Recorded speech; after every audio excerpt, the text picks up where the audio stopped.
2 रोज के बाद इक्रिमा की बीवी बनु बकर की बस्ती में गई और उस आदमी से मिली जिसने उसे इक्रिमा का पैगाम दिया था। इक्रिमा के दोस्त ने पूछा, क्या तू इक्रिमा के पास जाने को आई है? इक्रिमा की बीवी ने कहा, मैं उसे वापस लाने के लिए जा रही हूँ। उस आदमी ने कहा, क्या तू नहीं जानती कि वो आया तो उसे कत्ल कर दिया जाएगा? इक्रिमा की बीवी ने कहा, उसे कत्ल नहीं किया जाएगा। मैंने इस्लाम कबूल कर लिया है और रसूलुल्लाह सल्लल्लाहु अलैहि वसल्लम ने मेरी फरियाद पर मेरे शौहर को माफ कर दिया है। इक्रिमा के दोस्त ने कहा, क्या तूने मोहम्मद सल्लल्लाहु अलैहि वसल्लम को अल्लाह का रसूल मान लिया है? इक्रिमा की बीवी ने कहा, मान लिया है। इक्रिमा के दोस्त ने कहा, मोहम्मद ने तुम्हारे साथ सौदा किया होगा, उसने तुम्हारे आगे ये शर्त रखी होगी कि तुम और इक्रिमा इस्लाम कबूल कर लो। इक्रिमा की बीवी ने कहा, नहीं, मोहम्मद सल्लल्लाहु अलैहि वसल्लम ने जो अल्लाह के भेजे हुए रसूल हैं, मेरे साथ ऐसा कोई सौदा नहीं किया और वो उनमें से नहीं जो सौदा करके अपनी बात मनवाया करते हैं। मैं वहाँ अपने शौहर की जान बख्शी की फरियाद लेकर गई थी। ये वही मोहम्मद सल्लल्लाहु अलैहि वसल्लम हैं जिन्हें मैं बड़ी अच्छी तरह जानती थी, लेकिन अब मैंने आप अलैहिस्सलाम को देखा तो मैंने दिल से कहा कि ये वो मोहम्मद नहीं जो कभी हम में से थे। ये मोहम्मद सल्लल्लाहु अलैहि वसल्लम जिनके पास मैं अब फरियाद लेकर गई। आप अलैहिस्सलाम की आंखों में मुझे कोई ऐसी चीज नजर आई जो किसी और इंसान में नहीं होती। मुझे डर था कि मोहम्मद सल्लल्लाहु अलैहि वसल्लम जो अल्लाह के रसूल हैं कहेंगे कि ये इक्रिमा की बीवी है, इसे यरगमाल बनाकर रखो ताकि इक्रिमा आ जाए और उसे कत्ल कर दिया जाए। लेकिन आप अलैहिस्सलाम ने मुझे एक मजबूर औरत जानकर इज्जत से बिठाया। मैंने फरियाद की कि फतह आपकी है, मेरे बच्चों को यतीम न करें, मेरे शौहर की बदअहदी की सजा मुझे और मेरे बच्चों को न दें। आप अलैहिस्सलाम ने कहा, मैंने इक्रिमा को माफ किया और मालूम नहीं वो कौन सी ताकत थी जिसने मुझसे कहलवाया कि मैंने तस्लीम किया कि मोहम्मद सल्लल्लाहु अलैहि वसल्लम अल्लाह के रसूल हैं। अब मैं उस खुदा को मानती हूँ जिसने मोहम्मद सल्लल्लाहु अलैहि वसल्लम को रिसालत दी। इक्रिमा के दोस्त ने कहा, और तुम मुसलमान हो गई? इक्रिमा की बीवी ने कहा, हाँ, मैं मुसलमान हो गई। मुझे उसके पास ले चल मेरे शौहर के दोस्त, मैं उसे वापस लाऊंगी। इक्रिमा के दोस्त ने कहा, मैं दोस्ती का हक अदा करूंगा, चल मैं तेरे साथ यमन चलता हूँ। काफी दिनों के बाद इक्रिमा अपनी बीवी के साथ मक्के में दाखिल हुआ। अपने घर जाने के बजाय हुजूर सल्लल्लाहु अलैहि वसल्लम के पास गया और उसने अपने किए की माफी मांगकर इस्लाम कबूल कर लिया। उसी रोज सफवान भी आ गया। वो भागकर जद्दा चला गया था। एक दोस्त उसके पीछे गया और उसे कहा कि वो सालारी रुतबे का जंगजू है और उसकी कदर रसूल करीम सल्लल्लाहु अलैहि वसल्लम ही जान सकते हैं। उसे ये भी कहा गया कि कबीला कुरैश खत्म हो चुका है। सफवान तलवार का धनी और नामवर सालार था। वो अपने दोस्त के साथ मक्का आ गया और उसने रसूल करीम सल्लल्लाहु अलैहि वसल्लम के हुजूर पेश होकर इस्लाम कबूल कर लिया। अबू सुफियान रज़ियल्लाहु अन्हु की बीवी हिंद एक ऐसी औरत थी जिसके मुतालिक सोचा भी नहीं जा सकता था कि वो इस्लाम कबूल करेगी। रसूल करीम सल्लल्लाहु अलैहि वसल्लम ने उसके कत्ल का हुक्म दे रखा था और वो रूपोश थी। अबू सुफियान रज़ियल्लाहु अन्हु इस्लाम कबूल कर चुके थे। हिंद को जब पता चला कि इक्रिमा और सफवान ने भी इस्लाम कबूल कर लिया है तो वो सामने आ गई, ये जानते हुए कि उसे कत्ल कर दिया जाएगा। वो रसूल अकरम सल्लल्लाहु अलैहि वसल्लम के हुजूर जा पहुंची। आप अलैहिस्सलाम ने उसे माफ कर दिया और वो मुसलमान हो गई। मक्का के इर्द गिर्द दूर और नजदीक कुछ कबाइल थे। उनमें बाज बुत परस्त थे और बाज तवहुमात को अकीदा बनाए हुए थे। रसूल करीम सल्लल्लाहु अलैहि वसल्लम ने उनकी तरफ पैगाम भेजे कि वो अल्लाह का सच्चा दीन कबूल कर लें। पैगाम ले जाने वाले फौजी थे, लेकिन आप अलैहिस्सलाम ने हुक्म दिया कि किसी पर तशद्दुद न किया जाए और जंगी कार्रवाई से गुरेज किया जाए। मक्का के जुनूब में तिहामा का इलाका है जहाँ जंगजू कबाइल बिखरे हुए थे। उनके मुतालिक खदशा था कि लड़ने पर उतर आएंगे, इसलिए उस इलाके में फौज का एक दस्ता भेजा गया और उसकी कमान खालिद रज़ियल्लाहु अन्हु को दी गई। तमाम का तमाम दस्ता घुड़सवार था। उसमें बनु सलीम के आदमी भी थे और मदीना के भी। खालिद रज़ियल्लाहु अन्हु को मक्का से तकरीबन 50 मील दूर एक मकाम तक जाना था। खालिद रज़ियल्लाहु अन्हु अपने सवार दस्ते के साथ रवाना हो गए। उनकी मंजिल 50 मील दूर थी। बमुश्किल 15 मील दूर रह गए होंगे कि एक मशहूर जंगजू कबीले बनु जजीमा के आदमियों ने खालिद रज़ियल्लाहु अन्हु के दस्ते का रास्ता रोक लिया। खालिद रज़ियल्लाहु अन्हु ने अपने दस्ते को लड़ाई की तरतीब में कर लिया। बनु जजीमा बाकायदा लड़ाई के लिए निकल आए। खालिद रज़ियल्लाहु अन्हु ने ऐलान किया, हम लड़ने नहीं आए, हम दावत देने आए हैं कि इस्लाम कबूल कर लो। बनु जजीमा की तरफ से जवाब आया, हम इस्लाम कबूल कर चुके हैं, हम नमाजें पढ़ते हैं। खालिद रज़ियल्लाहु अन्हु ने बुलंद आवाज से कहा, हम धोखा खाने नहीं आए, अगर तुम मुसलमान हो चुके हो तो तलवारें और बर्छियां फेंक दो। बनु जजीमा की तरफ से किसी ने ललकार कर कहा, खबरदार बनु जजीमा, इसे मैं जानता हूँ, ये मक्का के अल वलीद का बेटा खालिद है, इस पर एतबार न करना, हथियार डाल दोगे तो ये हम सबको कत्ल करवा देगा, हथियार न डालना। खालिद रज़ियल्लाहु अन्हु ने कहा, खुदा की कसम मुझे रसूलुल्लाह सल्लल्लाहु अलैहि वसल्लम का हुक्म न मिला होता कि जंग न करना तो मैं देखता कि तुम हथियार डालते हो या नहीं।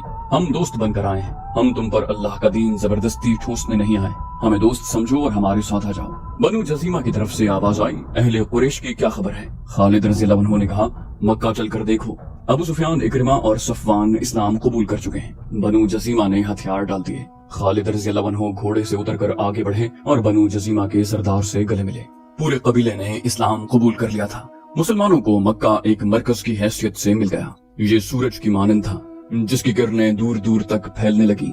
लेकिन इस्लाम की दुश्मन कुव्वतें यकजा हो रही थी। ताइफ एक मकाम है जो मक्का मुअज़्ज़मा से चंद मील दूर है। जनवरी 630 ईस्वी शवाल 8 हिजरी की एक रात वहाँ जश्न का समा था। फजा शराब की बू से बोझल और रात मखमूर थी। रक्स के लिए ताइफ के इर्द गिर्द के इलाके की चुनी हुई नाचने वालियां आई हुई थी।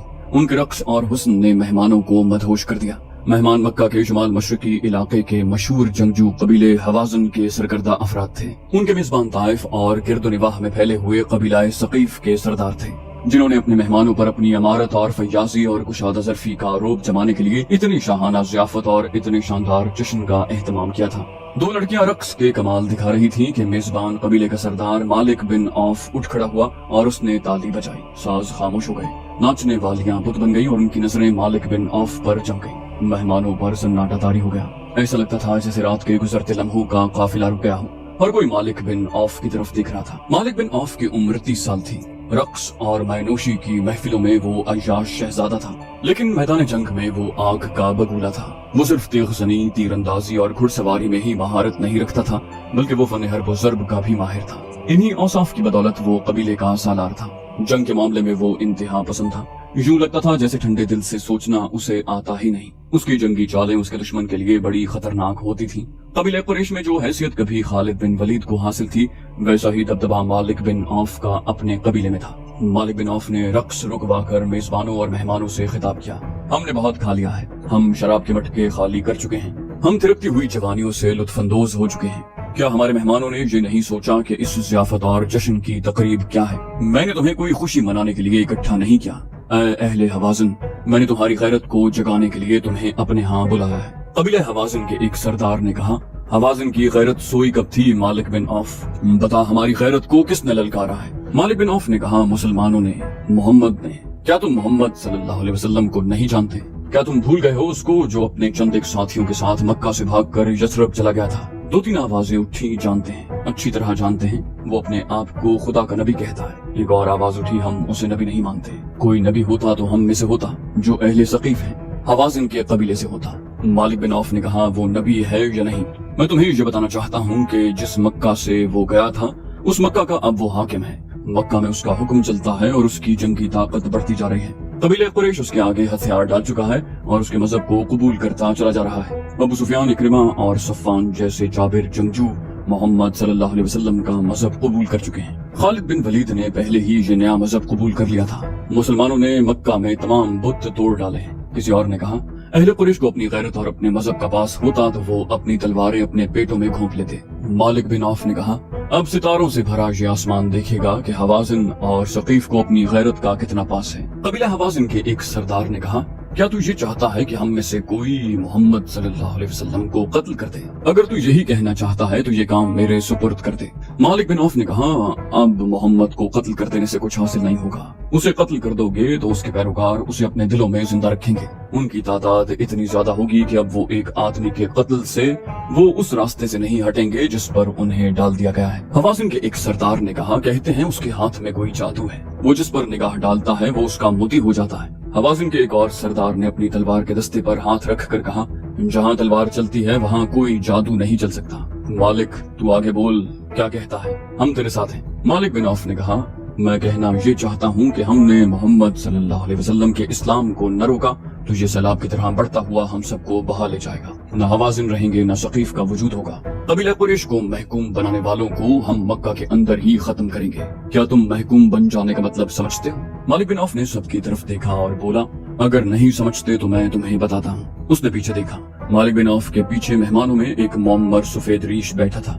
उसका रंग दूसरों की निस्बत साफ और सफेदी माइल था। वो ज़ईफ इतना था कि उसका सर हिलता था और कमर में हल्का सा खम था। उसके हाथ में अपने कद जितना लंबा असा था। कंधों से टखनों तक जुगा बताता था कि वो कोई आलिम या मजहबी पेशवा है। मालिक बिन औफ के इशारे पर वो उठा और मालिक के पास आया। बूढ़े ने कहा, तुम पर उसकी रहमत हो जिसने तुम्हें पैदा किया है, और वो देवता तुम्हारे बच्चों के मुहाफिज हों जिनकी तुम पूजा करते हो। तुम महकूमी और गुलामी का मतलब नहीं समझते तो मुझसे पूछो। मेरी 4 जवान बच्चियां मुसलमानों की लौंडियां हैं। اور میرے 2 جوان بیٹے مسلمانوں کے غلام ہیں۔ وہ تیغزن اور شہسوار تھے، لیکن اب انہیں تلوار ہاتھ میں لینے کی اور گھوڑے پر سوار ہونے کی اجازت نہیں۔ ہمیں گھروں سے نکال دیا گیا ہے۔ کیا تمہیں یاد نہیں کہ قریش نے مدینہ کا محاصرہ کیا تھا تو مسلمانوں نے ارد گرد خندق کھود لی تھی۔ قریش اس خندق کو پھلانگ نہیں سکے تھے۔ پھر اس قدر تند و تیز طوفان آیا کہ قریش جو پہلے ہی بددل ہو چکے تھے بکھر گئے اور مکہ کو واپس چلے گئے۔ جب مسلمانوں کے سر سے خطرہ ٹل گیا تو انہوں نے ان یہودیوں پر حملہ بول دیا جو ان کے ساتھ مدینہ میں امن سے رہتے تھے۔ ان یہودیوں کو انہوں نے قتل کر دیا اور ان کی عورتوں کو اور ان کے بچوں کو آپس میں بانٹ کر انہیں لونڈیاں اور غلام بنا لیا۔ قبیلہ ثقیف کے ایک سرکردہ آدمی نے بلند آواز سے کہا، اے بزرگ، اگر تو یہودی ہے تو کیا ہم نے غلط سنا تھا کہ تیرے قبیلے نے مسلمانوں کو دھوکہ دیا؟ بوڑھے نے کہا، تم نے جو سنا درست سنا، ہمارا دھوکہ کامیاب نہیں ہوا تھا۔ ہم مسلمانوں کی پیٹھ میں خنجر گھونپنا چاہتے تھے لیکن قریش پیٹھ دکھا گئے۔ مسلمانوں کو دھوکہ دے کر کمزور کرنا ہمارا فرض تھا لیکن مسلمانوں کی تلواروں نے ہمیں کمزور کر دیا۔ قبیلہ ثقیف کے ایک سردار نے کہا، تو جو بنی اسرائیل سے ہے، کیا ہمیں اکسانے آیا ہے کہ ہم مسلمانوں سے تیرے قبیلے کے خون کا انتقام لیں؟ ایک اور ضعیف العمر شخص اٹھ کھڑا ہوا۔ اس کا نام درید بن السمہ تھا۔ اس کا نام تاریخ میں تو ملتا ہے لیکن یہ پتہ نہیں ملتا کہ وہ قبیلہ حوازن سے تھا یا قبیلہ ثقیف سے۔ درید بن السمہ نے گرج کر کہا، خاموش رہو، ہم بنی اسرائیل کے خون کا انتقام نہیں لیں گے۔ کیا تم ابھی تک شک میں ہو؟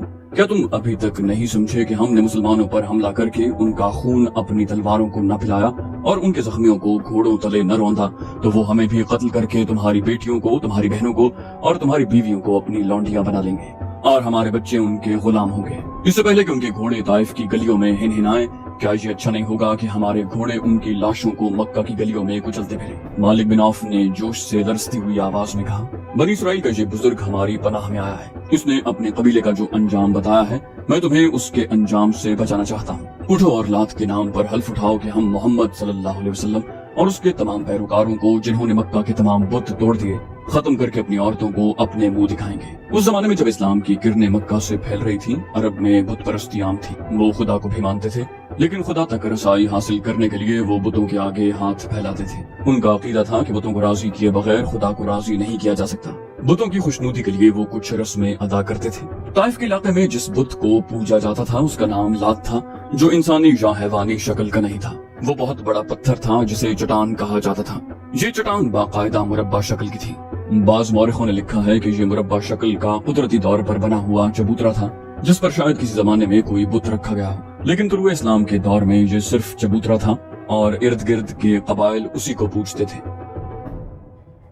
جنوری 630 عیسوی کی اس رات جب قبیلہ حوازن کے سردار قبیلہ ثقیف کی دعوت پر طائف آئے اور مالک بن عوف اور درید بن السمہ انہیں مکے پر حملے کے لیے اکسا رہے تھے، حوازن کے ایک سردار نے مشورہ دیا کہ کاہن کو بلا کر فال نکلوائی جائے کہ ہمارا حملہ کامیاب ہوگا کہ نہیں۔ یہ فال تیروں کے ذریعے نکالی جاتی تھی جسے ازلام کہتے تھے۔ بہت سے تیر اکٹھے رکھے ہوتے تھے، کسی پر ہاں لکھا ہوتا تھا کسی پر نہیں۔ بت کا کوئی مجاور یا کاہن مذہبی پیشوا اس ترکش سے ایک تیر نکالتا اور دیکھتا کہ اس پر ہاں لکھا ہے یا نہیں۔ یہ فال کا جواب ہوتا۔ مجاور کی نسبت کاہن کو بہتر سمجھا جاتا۔ کاہن دانشمند ہوتے تھے، ان کے پاس پر اثر اور دل میں اتر جانے والے الفاظ کا ذخیرہ ہوتا تھا اور ان کے بولنے کا انداز تو ہر کسی کو متاثر کر لیتا۔ کاہن فال نکالے بغیر غیب کی خبریں دیا کرتے اور لوگ انہیں سچ مانا کرتے۔ اگلی صبح حوازن اور ثقیف کے سردار ایک کاہن کے سامنے بیٹھے ہوئے تھے۔ ان میں سے کسی نے ابھی بات بھی نہیں کی تھی کہ کاہن بول پڑا، اگر میں غیب کی خبر دے سکتا ہوں اور آنے والے وقت میں بھی جھانک کر بتا سکتا ہوں کہ کیسا ہوگا اور کیا ہوگا، تو کیا میں یہ نہیں بتا سکوں گا کہ تمہارے دلوں میں کیا ہے؟ اس نے کہا، تم اپنی زبانوں کو ساکن رکھو اور میری زبان سے سنو کہ تم کیا کہنے آئے ہو۔ تم جس دشمن پر حملہ کرنے جا رہے ہو وہ یوں سمجھو کہ سویا ہوا ہے۔ اس نے مکہ پر قبضہ کیا ہے اور وہاں کے انتظامات سیدھے کر رہا ہے۔ وہ اپنی بادشاہی کی بنیادیں پکی کر رہا ہے۔ مکہ میں اس کے دشمن بھی موجود ہیں۔ ہر کسی نے محمد صلی اللہ علیہ وسلم کا مذہب قبول نہیں کیا۔ درید بن السمہ نے کہا، مقدس کاہن، ہمیں یہ بتا کہ ہم محمد کو خبر ہونے سے پہلے اس کو کیسے دبوچ سکتے ہیں؟ کیا ہمارا اچانک حملہ مکہ کے مسلمانوں کو گھٹنوں بٹھا سکے گا؟ کاہن نے آسمان کی طرف دیکھا، کچھ بڑبڑایا اور بولا، آنے والے وقت کے پردوں کو چاک کر کے دیکھا ہے۔ تمہارا حملہ اچانک ہوگا۔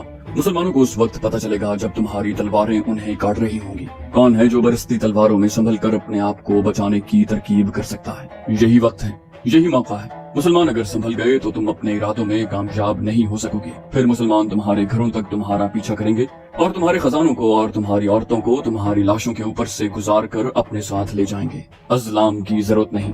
लात ने इशारा दे दिया है और पूछा है कि मुझे पूजने वालों की तलवारें अभी तक न्यामों में क्यों हैं? एक सरदार ने पूछा, कोई कुर्बानी?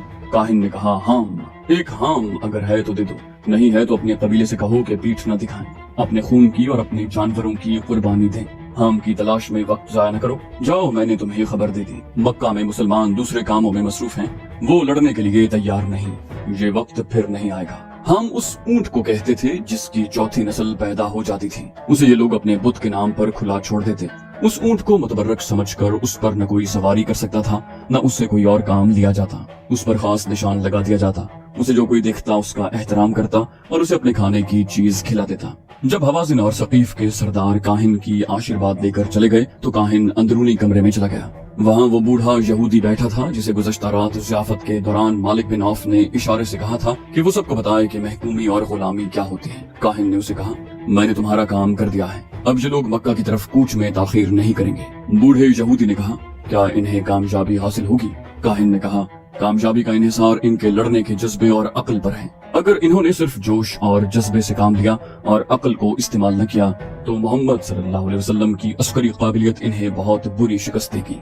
मेरा इनाम कहाँ है? बूढ़े ने कहा, तुम्हारा इनाम साथ लाया हूँ। और उसने एक आवाज लगाई। दूसरे कमरे से एक हसीन लड़की आई। बूढ़े यहूदी ने अपने जोड़े के अंदर हाथ डालकर सोने के 2 टुकड़े निकाले और काहिन को दे दिए। बूढ़े ने कहा, मैं कल सुबह इस लड़की को ले जाऊंगा। काहिन ने कहा, मैं तुम्हें एक बात बताना चाहता हूँ। मैंने तुम्हारे कहने पर उन लोगों को कहा है कि फौरन हमला करें, लेकिन उन सरदारों में समझबूझ है, वो हालात को समझ लेते हैं। उनका बूढ़ा सरदार दुरैद बिन सिम्मा पहले से जानता था कि मुसलमान मक्का में अभी जमकर नहीं बैठ सके। उनके सामने और बहुत से मसले हैं, उन पर हमले के लिए यही वक्त मौजू है। हवाज़िन और सकीफ के सरदार अपने इरादे की तस्दीक के लिए मेरे पास आए थे। अच्छा हुआ कि उनसे पहले तुम चोरी छुपे मेरे पास आ गए। बूढ़े यहूदी ने कहा, मेरा मकसद सिर्फ ये है कि मुसलमानों को खत्म किया जाए। तो दोस्तों, ये थी हमारी आज की एपिसोड। उम्मीद करते हैं आपको हमारी एपिसोड पसंद आई होगी। जाने से पहले इस वीडियो को लाइक, शेयर और कमेंट करना मत भूलिए। और अगर आप हमारे चैनल पर नए हैं तो इसे सब्सक्राइब कीजिए और बेल आइकन पर क्लिक कीजिए ताकि आपको तमाम वीडियोस फौरन मिलती रहें। अगली वीडियो तक के लिए अपना ख्याल रखिए। अल्लाह हाफिज।